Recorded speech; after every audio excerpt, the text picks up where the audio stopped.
Hey, Care Partners, Teresa Youngstrom here. Hey, thanks for coming back. We've got an amazing podcast planned for you today. And I was just wondering, though, do you know what a CCRC is? Well, that's what we're going to talk about. So stick around to the end. You're going to need to know what this is when it comes to transitioning loved ones into a community that has lots and lots of options for your loved one. So let me tell you about Elizabeth Bangel Stehlin. Elizabeth Bangel Stehlin has over 20 years of experience working in healthcare and senior living. Born and raised in Cincinnati, Ohio, Ms. Bangel Stehlin was first exposed to the concept of aging in place when her maternal grandmother moved into Seasons Retirement Community in 1987. That's a long time ago. Since dedicating her life to helping adults 65 and over find an enhanced lifestyle, Elizabeth has helped hundreds of families transition from home into Seasons. What is unique about Seasons is the multiple living settings that are available. You'll find independent, assisted, memory, in addition to skilled nursing, and also including rehab. Elizabeth's skills go far beyond transition into her community, as she's written articles, she's been interviewed, and quoted in various trade articles. Her experience makes her a perfect person to train others in this industry that she loves. Liz is married and enjoys her adult son. Thank you, Liz, for joining me here today. Thank you, Teresa. It's so good to be here. Hey, it's so great. So thank you for taking the time to be here today. And I just think there are lots of families out there that really don't understand a CCRC. And so I thought that would be a great topic for you to talk about today. I've got a list of questions. I hope that's okay. That's great. Okay, here we go. Liz, what is a CCRC? So let's just start there at the basics. Absolutely. So CCRC stands for Continuing Care Retirement Community. So what that means for families that are looking is it's an age-in-place model. So it's going to offer multiple levels of care and typically going to offer all levels of care. So independent living, assisted living, memory care, and skilled nursing and rehab. Okay, so what is the difference between independent, say, and assisted? And how would I know whether they need to be in this one or that one? The difference between independent and assisted living is going to depend upon how much one-on-one TLC someone needs to be successful.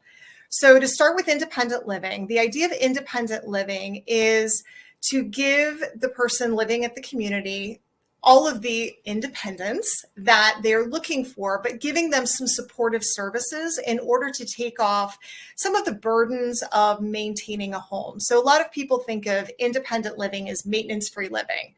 There's usually a meal plan, housekeeping, transportation, and a lot of other things that are associated.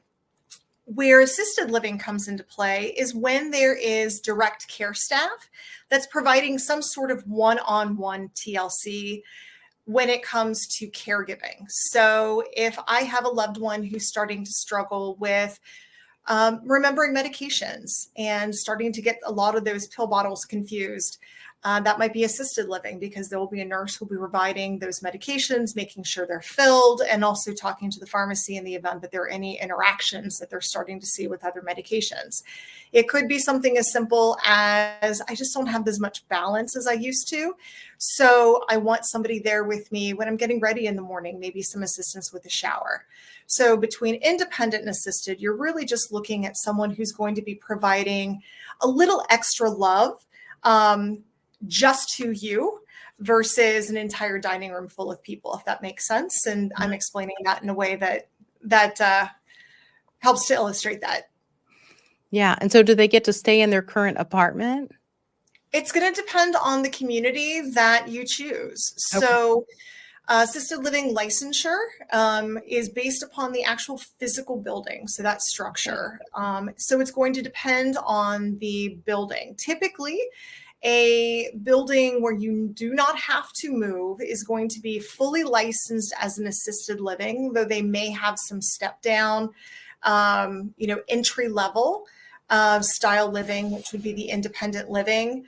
Usually in a CCRC product, you are going to see a transition from independent living to assisted living just because of the size of the building. Gotcha. Okay, that makes good sense. All right, I deal in memory care. So, if why would CCRC be a good option for someone whose brain is declining and they have memory issues? Based on the trajectory of the disease process, what we see with individuals who are coming to CCRCs is first building those early established routines. I know you've talked so much about the importance of Routine, routine, routine. routine, routine, Uh-huh, routine. that's right. So, having familiarity with the community prior to needing all of the additional support services is going to be very important, because it's going to actually increase the longevity of staying within either an independent or assisted living model, depending upon when the person chooses to join the community. And that will be in part conversation with the community itself. So there are highly skilled nurses and administrators that are going to assist every family member who come to a CCRC in identifying the right starting process. Okay. What's beautiful about CCRCs, though, is so let's say I start in independent living, getting to know me as I start to struggle a little bit more, and I might need a little bit more redirection, or I might need a little bit more support. The staff is going to be there. They know me, and they will actually help me and my family to transition to that next level of care.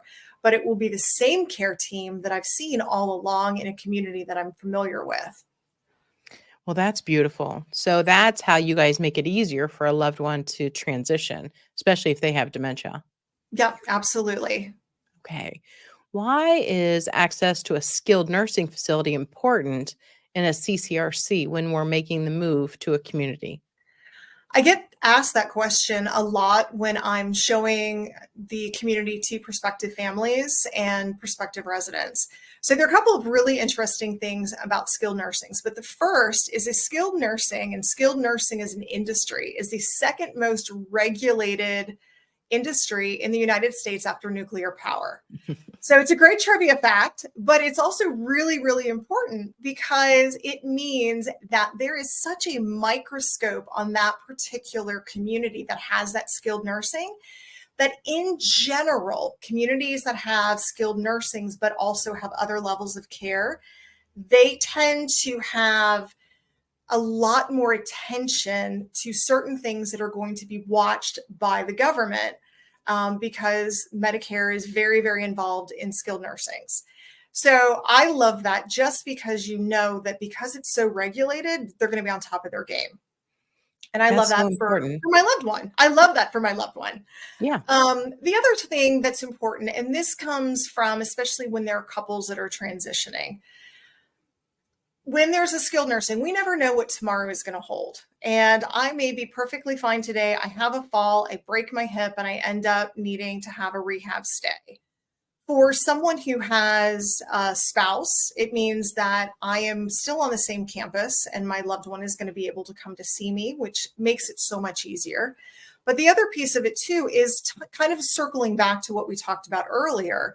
If I'm starting to deal with brain disease, if I have a cognition challenge, or I'm starting to have some forms of dementia, being with people that I know in a setting that looks familiar with some staff members that are going to be consistent makes a really big difference in my ability to adapt to that setting. And again, I'm going to be, let's say, rehabbing for a couple of weeks, and then I go back to my apartment, whether it's independent assisted living or memory care. The staff that's caring for me in the skilled nursing piece is going to continue to provide my care. Again, very important when it's coming to establishing trust and routines with people who are dealing with dementia, because now you've already got this established relationship and it's just going to follow you back to your apartment. I love that. So, what does dementia training look like in these type of communities? Each community is going to have their own training system. But again, we rely on experts. So we rely on people like you to have you come in and do trainings. A lot of input comes from the Alzheimer's Association, as well as the national organizations that help to teach staff how to approach properly and respectfully. And there's a lot of additional training that we do on a routine basis. Even me in the sales department, I am required to do many hours of dementia training every single year, which I've done for many, many, many years, in order to make sure that I do understand how to approach, how to follow someone in their journey and in their moment. So rather than telling someone, no, that's not the truth, it's okay. Let's go on this journey together. And there's a lot that comes with sometimes, how to redirect in order to help people to be safe and healthy while still feeling very respected. So training is extensive. And it's intense, with additional training available. I know at our community, we have individuals that, such as you, Teresa, we will bring in and say, hey, we're really struggling. We're not quite sure what to do with this particular behavior. What do we do? And then we get some additional support, which is absolutely wonderful. So important for us to be able to provide personalized care. Yeah, I love that because we're each on our own journey, and so important we join them on their individual journey. TIPA says if you met one person with dementia, you've met one person with dementia, and they're all going to be a little different. So, you can't just say, oh, you do this and this and that, because it won't always be the same. So I love that the extensive training is there, and I'm not surprised. It seems like, gosh, forever back, staff shortages are a problem. And so how are you guys working? What challenges does this bring? And then how are you working with that, the shortage of staff?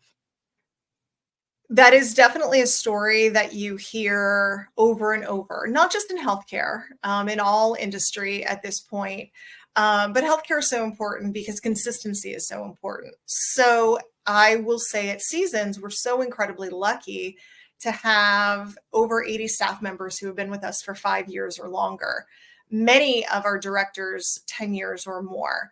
Part of it comes from the standpoint of creating that sense of family, having training that's involved. And again, with the CCRCs in general, Seasons, of course, included, with the larger buildings, there's also additional opportunity for growth. And as a result of that, we do seem to have more longevity. But for us, when it comes to finding staff, because again, people are going to transition and it's just part of nature, we do have a relatively exhaustive process of making sure that people are in it for the right reasons and that they're going to be a good fit, because we know how important it is for there to be a caring and compassionate individual helping in all aspects, no matter whether it's nursing, housekeeping, dining, sales, administration. We are there to serve the people that have chosen to make Seasons their home. I love that. You're speaking my love language, just so you know. So that's all Good. awesome. You've been in the industry a long, long time. And what would you say has changed most? What do you identify as things that have changed since your, grandmother came into Seasons back in 1987? I think so much has changed. I think what I feel the most with the change is the population. We talk a lot about the generations and the pros and cons to all the generations. And we have a very different population that is now living in retirement communities. Every now and then we will do, let's say, a veterans event, and we realize what a large percentage of the veterans who are in their 70s and getting close to their 80s are Vietnam War veterans. I'm not sure how that happened, because I am only 29 years old still. But I think that with the changing population, we've now got some movers and shakers. We've got a very different group of adults who are making changes, who are coming to the community. There's more technology and they're more tech savvy. Even though they did not grow up with computers, they used computers. They're still continuing to use computers. iPhones, iPads, apps. We have watched, even though we have, obviously a great dining program at Seasons, we have watched individuals start to use Kroger delivery versus taking the shuttle to Kroger. Finley Market, for those who are not aware, Finley Market has an app that they will deliver. And we've got a large group of our resident population that uses the Finley app. So there's so much technology, and it's always changing and it's always transitioning. What I have really noticed more than anything over the last 20 plus years is how involved our residents are in deciding what the current values of the community are going to be, because they want to be a part of it. And so, to give you an example, this is the year of recycling at Seasons. So there's a major push for us to reduce carbon footprint. And part of that is through some additional, more robust recycling programs. This is all resident led. We've brought in experts, including Rumpke, but this is something that the residents said, this is important to me and this is what I want to do. And this, again, this is a population of people that really changed a lot of the way the world thought about certain things. And so they're continuing to do that. And I love the fact that as we continue to grow and age as a society, all of those amazing values and virtues are coming with the residents, and they're making us as staff members better people because they are pushing us to add reform and to be involved and to do more. And it's really been incredible to watch. And it's such a privilege to be a part of that. I love that. I really love that. And I know that having been in your building in the past, the activities are always going on. You guys are always doing something fun there. And it's so different than what you might think of, senior living. I just think you guys have an exceptional building. It's pretty, and then exceptional activities too, which makes you guys kind of special and stand out. But the fact that your residents are getting involved in things and pushing then the staff to do better, that's amazing. And we're supposed to respect our seniors, and learn from them. They're the voice of wisdom. So that is so cool. I know that people are frequently looking for ways to thank, their community staff.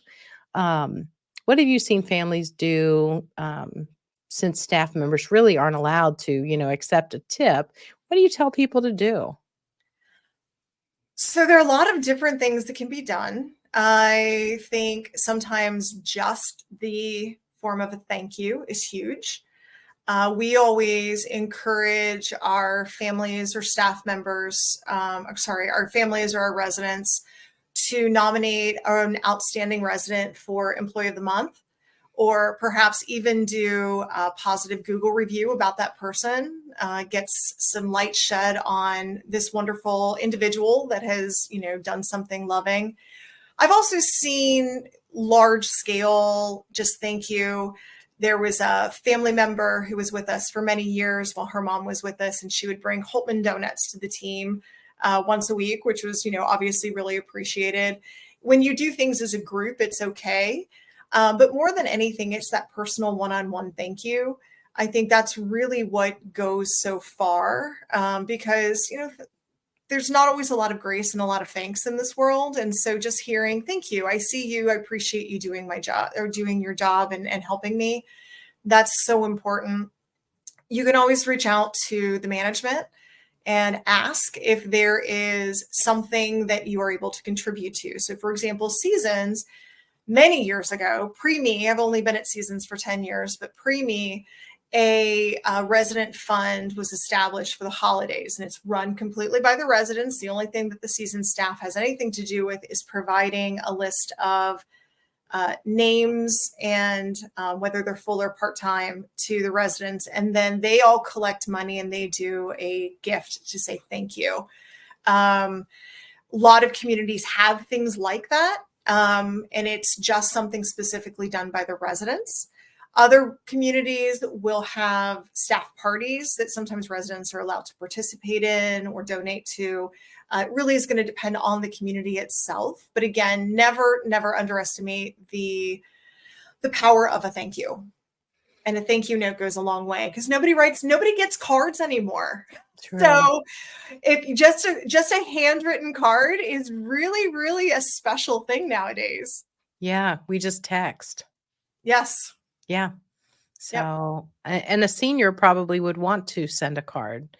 So Yeah. I can see that. That's really great. But it's amazing how far everyone has come with technology, Absolutely. if they want to. Yeah. And I think you guys even offer some computers in your lobby. Is that true? We do some computer classes. We don't have within within the library, we don't have computers, but we do computer training, iPhone training, iPad training, Droid training, all of those types of things. That's so cool. Very cool. Because, they get a new phone and then, uh-oh, here we go. I mean, new phone's challenging for me. So a new I remote will. control. I mean, that'll drive me to drink, and I don't drink. So that just, oh my goodness gracious. Yep. My But husband tells me that technology does not like me, so I try to avoid it at all costs. I love that. Well, I'm just thankful my husband can do it. Anything happens to him, I'm in deep, deep trouble. So Me too. anyway, yeah, deep trouble. Well, this has been really, really great. I so appreciate all the information you've shared. You really know your stuff, and I love that. Seasons is a wonderful place. And, Liz, if you could just go into how do people get a hold of you if they want to learn more about Seasons, because it is a wonderful place here in Cincinnati. Just please give me a good promo right now for Seasons and how they can contact you. Absolutely. So Seasons is the CCRC. We're located in Kenwood, about a mile north on Montgomery Road from Kenwood Town Center Mall. The best way to reach us is to call our main number. That's 513-984-9400. I have an extraordinary sales team, all of whom have many years of experience in the industry as well as at Seasons. And any of us would be happy to answer any questions and talk to you about what is available and help you to determine what is the appropriate level of care for your loved one. Boy, that's so important too, that they come in at the right level. So very important. Yeah. Well, Liz, this has been amazing. Thank you so much for taking the time to share all this information on the podcast. It's awesome. And I'm sure there will be a lot of people that will benefit from all this information. All right, everybody. Just remember to like and share and subscribe so that this information can get out to the larger population. We are so excited about how many of you have subscribed. It's so exciting. And information about a CCRC is very important when it comes time for you to consider the best next step for your loved one. Okay. Thanks again for being here. Thanks so much to Griffo Productions. They're amazing. And from me, Teresa Youngstrom, here at A Better Approach to Memory Care, keep in mind, you got this.